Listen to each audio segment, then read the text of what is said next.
Welcome back to my channel. आप लोग सब कैसे हैं? खैरियत से हैं?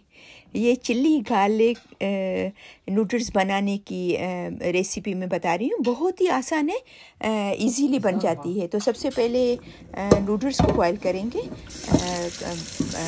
और फिर जब बॉईल करके उसका गर्म पानी निकाल लेंगे तो थोड़ा ठंडा पानी डालेंगे ताकि वो चिपक नहीं जाए। और ये मैंने बारीक बारीक काट के रखा है लहसुन।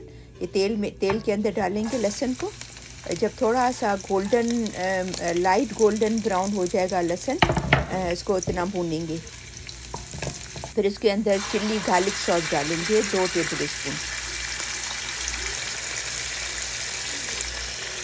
और मैंने इसके अंदर बारीक कटी हुई ग्रीन मिर्ची डाली है क्योंकि थोड़ा सा हमें स्पाइसी अच्छा लगता है। तो अगर आपको नहीं पसंद तो आप सिर्फ सॉल्ट एंड पेपर भी डाल सकते हैं। अभी जस्ट 1 मिनट के लिए पकाएंगे, सबको मिक्स करेंगे चीज़ों को। सॉल्ट एंड पेपर डालेंगे इसके अंदर। फिर इसके बाद फ़ौरन इसमें वेजीज़ डालेंगे। अभी ये वेजीज़ हमारे यहाँ इजीली मिल जाती है, मिक्स में हमेशा ये यूज़ करती हूँ। इसमें कैरेट्स हैं, कैबेज है, बहुत सारी पर्पल कैबेज है।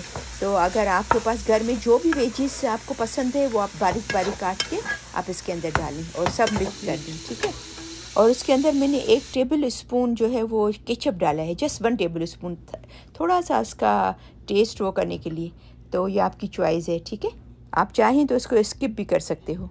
बस अब सबको मिक्स करके और नूडल्स मिक्स कर देंगे। ये देखें हमारा बेहतरीन डिश रेडी है, आप देखें। और उसके साथ हमने चिल्ली गार्लिक ब्रेड भी बनाई है क्योंकि जब हम रेस्टोरेंट जाते हैं ना तो ये सर्व करते हैं चिल्ली गार्लिक ब्रेड, तो हमारे बच्चों को बहुत अच्छी लगती है। तो मुझे उम्मीद है कि मेरी आज की रेसिपी आपको बहुत पसंद आई होगी। तो प्लीज़ इसको लाइक कीजिएगा, शेयर कीजिएगा। अगर आपने मेरा चैनल सब्सक्राइब नहीं किया है तो उसको ज़रूर सब्सक्राइब करना ताकि मेरी सब वीडियोज़ आपको मिलती रहें।